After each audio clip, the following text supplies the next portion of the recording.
In this video, I want us to have a look at some strategies William Ruto is deploying or intends to deploy to kill the Gen Z uprising.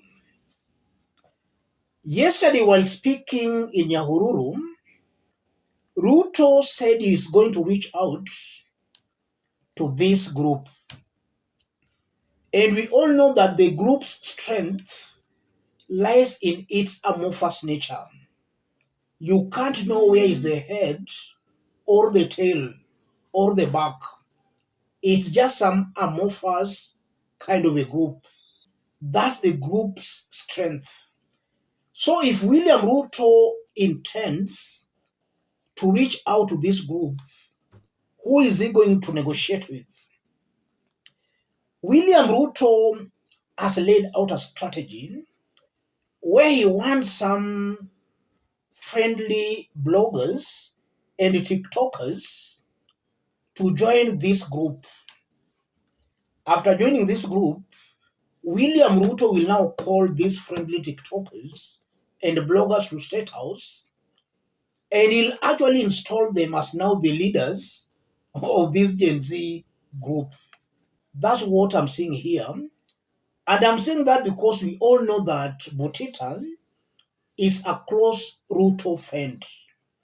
Upon Ruto saying he was going to reach out to the group, Butita, who has all along not been supporting the rejection of the finance bill, eventually rejected the finance bill. I'm seeing that as a strategy William Ruto wants to use. These friendly TikTokers and content creators, he wants them to join that group, after which he will negotiate with them on behalf of Gen Z. I'm seeing that as his first strategy. And just as I did explain yesterday, that strategy will most definitely not succeed because already some of these TikTokers and bloggers are already known as Ruto's allies. So if they join it and then start saying that they want to negotiate with Ruto, they'll just be known as sellouts. So that strategy might not work. The second strategy, there is a leaked conversation among some Kenya Kwanza leaders. You know, their numbers are everywhere. Their numbers are out. So there is this conversation that they were having through WhatsApp. There is somebody called Honorable Mary Senator. Way to go. We allow this Jeshi to deal with those rich kids on the streets, snatch their handbags and phones. So Mary Senator was referring to some demonstrations that took place today in Nairobi in support of the government. So here this Mary Senator is just saying that those goons who are demonstrating in support of the government today should actually be unleashed onto the Gen Z demonstrators so that they can snatch away their phones and, if possible, beat them. And then there is also somebody here called Gloria Oroba, the nominated senator. Wangefunga internet leo na kesho kabisa. Factory reset. Kila kitu ifungwe. Oroba is suggesting the government ifunge internet. And then Honorable Silvanus Osoro is saying, kwanza kesho, social media should be shut. That's Silvanus Osoro. These are staunch William Ruto's allies. Somebody like Silvanus Osoro is the government's chief whip in the National Assembly. And you can see the kind of thinking among this group. And they can easily influence Ruto or his government to put all this in place. So there might also be that plan to interfere with the internet and even social media. And that, again, in my honest opinion, will also not succeed.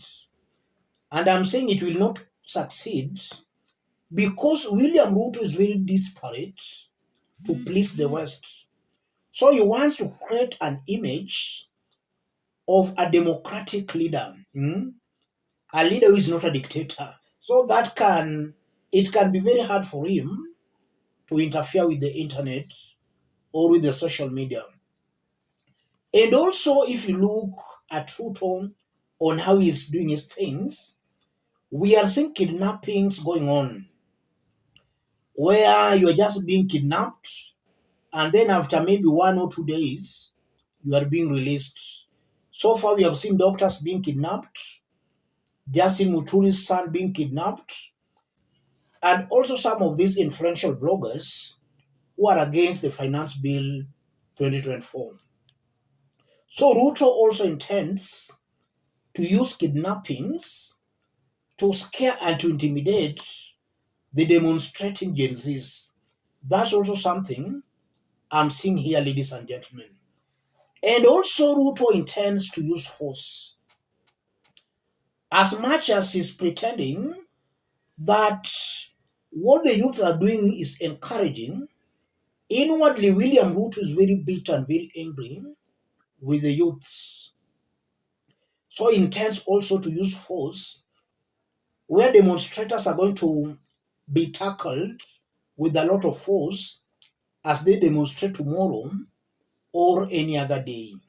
That's also a strategy I'm seeing William Ruto intends on using. And again, I'm seeing William Ruto might also just use some of these influential bloggers and content creators who are currently against the finance bill.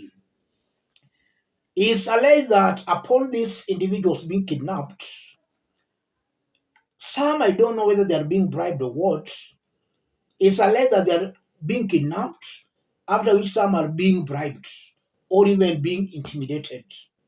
But that's a strategy that I know will also fail because this is not a one person's initiative, but this is an initiative that is coming from all sides.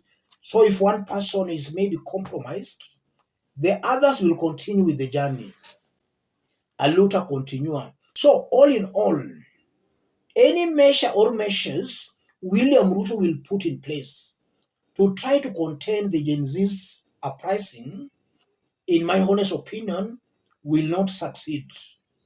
An idea whose time is ripe, not even the strongest of armies can stop.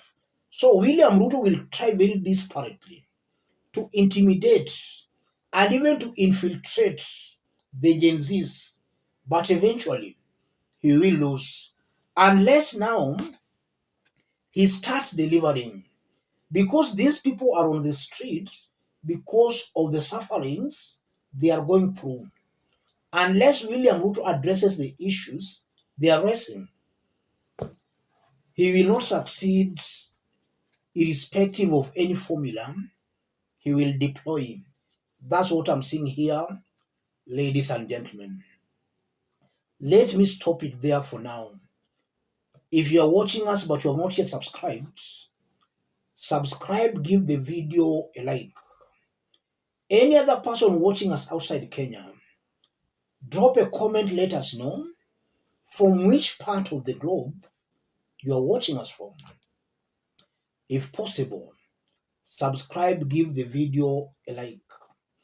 That leaked WhatsApp conversation confirms that William Ruto is very angry, very confused, and his government is running out of options on how to deal with the Gen Z's uprising. So, total confusion in Kenya Kwanza government. And again, it exposes the characters who are supporting Ruto. These are individuals who do not believe in the freedom of expression, and they don't believe even in our constitution. Protest, demonstrations, picketing are all rights given in the Constitution. Let me stop it there, ladies and gentlemen.